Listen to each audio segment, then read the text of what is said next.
Olha! Amiga, eu vou fazer vários vídeos, vou virar uma youtuber que se usou. Eu super acho que você ia desbancar muita gente por aí. Oi, gente, tudo bem?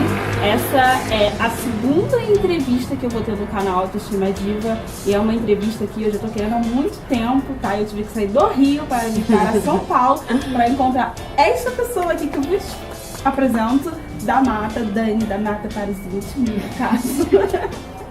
Não, é o contrário, Dani pros íntimos, da Mata pra população. Ah, então, no caso, pra mim é Dani, Danizinha, então a gente vai na intimidade. Tudo bem? Tudo bem, tô muito feliz, muito obrigada. Desculpa o caos que é morar em São Paulo, no centro. Talvez vocês ouçam barulhos, mas tá tudo certo, vai dar pra ouvir.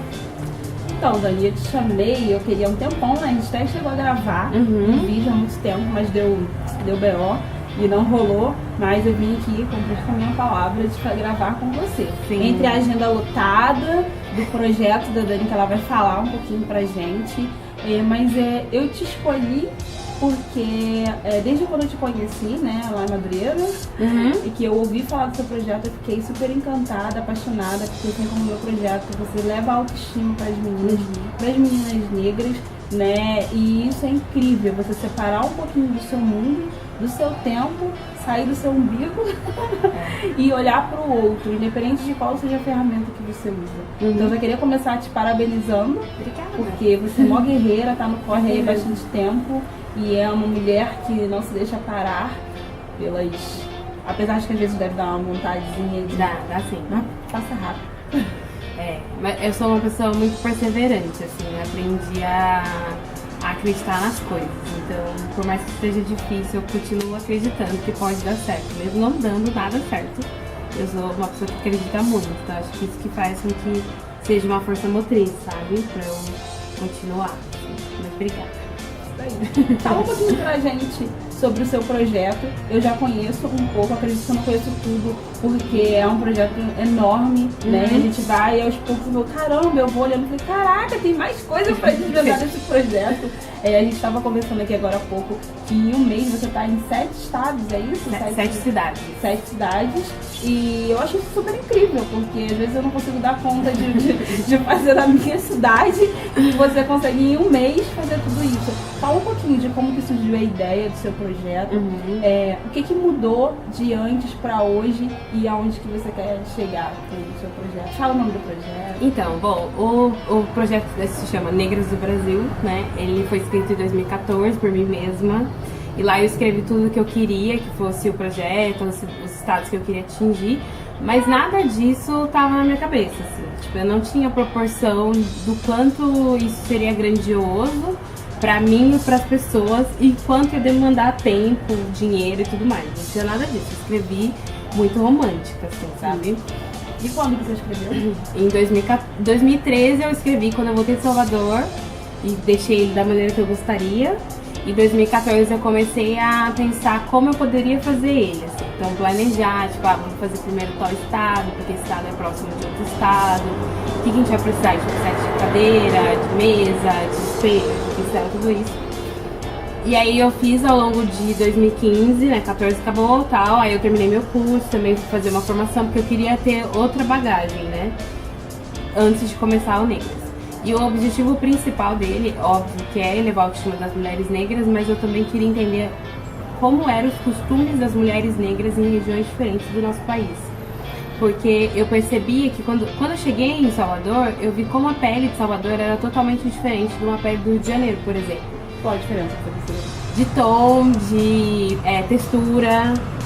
Eu sinto que o Rio de Janeiro é uma cidade mais, por incrível que pareça, mais úmida do que o Rio de Janeiro, por mais que tenha momentos, né? Salvador é mais úmida, né? E como isso influenciava no costume das pessoas, assim, do dia a dia, do que elas gostavam de fazer. E aí muda para São Paulo e assim vai. Então a ideia era fazer uma pesquisa sobre tonalidades também. Então toda vez que a gente vai para um estado ou uma cidade, eu pesquiso antes quem chegou lá, assim, tipo, eu teve nessa cidade tem mais negros dessa população, depois veio os índios já estavam aqui, sabe? Eu faço toda uma pesquisa antes. E aí quando eu chego lá, é incrível, porque aí você comprova como a miscigenação no nosso país, ela realmente aconteceu naturalmente, ou não, e como isso influencia no tom da nossa pele, diferente de uma pele americana ou europeia, por exemplo, que a gente sente que não tem essa miscigenação tão forte quanto existe no Brasil, sabe? Então eu fui muito nesse objetivo e também de conhecer essas mulheres, assim, porque eu fiquei tipo perdida, mas como que eu vou fazer um serviço para as mulheres negras sendo que eu não conheço elas, assim, a fundo, né? E não dá pra você se basear só em relatórios de pesquisa e tal, eu queria ouvir as pessoas falando. Mas essa ideia do projeto, ela surgiu através das suas necessidades ou de necessidades de outras mulheres que você via? Foi algo que, por exemplo, a autoestima de velha nasceu das minhas necessidades de querer reencontrar o meu caminho para minha autoestima, minha identidade emocional eu havia perdido. No seu caso, no seu projeto, você saiu a partir das suas necessidades, de você talvez não encontrar a maquiagem, a base adequada nas marcas que você consumia, não tinha talvez uma vontade das marcas de estarem apresentando produtos para as mulheres negras. Isso chegou para mudar um pouco essa história? Então, não, tem essa questão também, mas foi uma coisa de dentro para fora, assim, que aconteceu comigo com a maquiagem. Então, eu sempre tive autoestima muito baixa, sempre tive não, agora não tenho mais. Mas quando eu era adolescente e criança, eu tive uma autoestima muito ruim, assim, muito péssima, de me sentir horrorosa, de ficar doente com coisas depressivas mesmo. Isso é muito difícil até de falar, mas era a realidade no momento. E foi a maquiagem que foi o instrumento para que eu me sentisse melhor, assim, então no período da transição capilar e tudo mais. O que eu passo para as minhas alunas hoje é basicamente o que eu passei naquela época, assim, eu só tô quase reproduzindo. É só mostrando pra ela que ela só precisa se olhar diferente no espelho, sabe? Que o tom da pele dela pode ser um tom que não é fácil de achar uma base, mas se ela souber cuidar dessa pele, talvez ela consiga achar esse produto, sabe? Então é umas experiências minhas e também de outras pessoas. E as aulas são de acordo com demandas também, né? Tipo, sei lá, agora todo mundo quer aprender sobre contorno facial. Eu não gosto de ensinar 100% contorno facial, que é aquela técnica de luz e sombra, sabe? Que diminui, afina nariz, lá. Isso é até uma coisa que eu tinha sempre curiosidade, sabe? Porque a questão da aceitação é você aceitar o seu nariz como é, o seu lábio como ele é. Você não acha que às vezes quando alguém vem pra fazer uma maquiagem, eu tenho uma amiga que ela faz minha maquiagem, assim, a Larissa, e ela já me conhece super bem. Então ela sabe que ela não precisa chegar em mim e fazer coisas que vão mudar completamente o meu rosto e tudo mais. Nada contra quem gosta de fazer. Mas você não acha que, de repente, uma maquiadora chegar, talvez seja uma maquiadora que não seja especializada na pele negra, nos traços negros, ela chegar e já ir afinando o nariz, o seu rosto, o formato do rosto. Você não acha que isso prejudica a autoestima daquela pessoa? Eu acho 100%, assim. Perdendo a identidade, né? Então, mas é aí que tá, a gente tem que entender algumas coisas, assim, também. Porque existem mulheres que realmente não gostam do nariz dela, assim, tipo, não gostam do nariz nem do formato da boca. E se eu vou maquiar a pessoa e é uma solicitação dela, eu tenho que fazer como profissional. Como profissional. Sim. O que eu não posso é chegar no automático lá já fazendo, entendeu? Porque às vezes é isso também, a gente sempre tá no automático. Quando a gente maquia muito tempo, a gente começa a pegar coisas que... muitos vícios, assim. Então, a cliente senta, você já vai afinando o rosto dela inteiro, mas às vezes nem precisa. E aí que tá também a questão do visagismo. Então, quando eu vou ensinar sobre contorno, eu tento ensinar um contorno superficial, a olho nu, e que as pessoas olhem e te achem bonitas. Porque se eu vou fazer o contorno igual eu faço como profissional, isso não vai ficar bonito. Porque a técnica de luz e contorno é pra foto e vídeo. Só. Tipo, não é pra você viver no dia a dia, assim, e trabalhar, entendeu? Você pode usar técnicas, tipo, passar o blush de uma maneira diferente, que aí ele já vai afinar seu rosto. Mas se você passar um risco aqui, um risco aqui, um risco aqui e não esfumar, você vai ficar suja na rua, mas no vídeo não vai, entendeu? Então a gente sempre eu sempre tento mudar isso, assim, tipo, colocar as técnicas para profissional bem próximas das pessoas, mas elas também têm que saber que para fazer determinado trabalho tem que ter técnica e tem que ser profissional. Porque senão a gente começa a reproduzir serviços sem pessoas que são capacitadas para fazer aquilo, entendeu? E esse era o meu grande questionamento também. E minha mãe fez esse questionamento. É muito engraçado, isso eu lembro até hoje. Quando eu abri a escola, porque a escola era física, né, no interior de São Paulo. E aí ela falou, mas você vai ficar ensinando as pessoas a se maquiarem, elas nunca vão te chamar pra maquiar. Mas a minha mãe, óbvio que ela entendia que o que eu gostava mesmo de fazer não era maquiar, era dar aula, então por isso eu tava fazendo aquele serviço. Mas eu jamais vou capacitar uma aluna que quer aprender a se maquiar por autoestima, por beleza, como profissional, entendeu? Existem passos totalmente diferentes. E eu tenho que respeitar os meus amigos também maquiadores, assim, porque é uma profissão difícil, é uma profissão de pesquisa, assim. Estudar visagismo acho que é pra vida inteira. Porque você não estuda, você vai perdendo as técnicas, os conceitos, sabe? Então acho que tem que respeitar algumas profissões, que eu acho que é muito importante. E também ensinar as mulheres negras a se sentirem mais bonitas, entendeu? Então você diria que você hoje é dividido em duas, entre o projeto Negras e o trabalho da Mata Profissional. Não, a da Mata Makeup, ela tem o projeto Negras do Brasil, que é os workshops e a palestra. Aí depois, dentro da Mata, tem o serviço de noivas negras que eu faço, e publicidade, foto, vídeo, essas coisas. E o garimpo da lojinha. Então são esses serviços que tem dentro da Mata. Então tudo é a mesma coisa pra mim. E se chegar hoje uma noiva, que ela não é negra e querer os serviços? Eu vou fazer a maquiagem dela. Legal, não rola preconceito. Não é. Não, eu tô te falando isso porque tem profissionais que eles se recusam. Eu já vi profissionais que se recusam. Sério? Maquiar uma pessoa negra? Não negra. Justamente porque o trabalho é voltado totalmente para negras. Então ele acha que aquilo ali vai, de certa forma, não ficar legal para o trabalho dele, né, dela. E eu acho isso totalmente louco.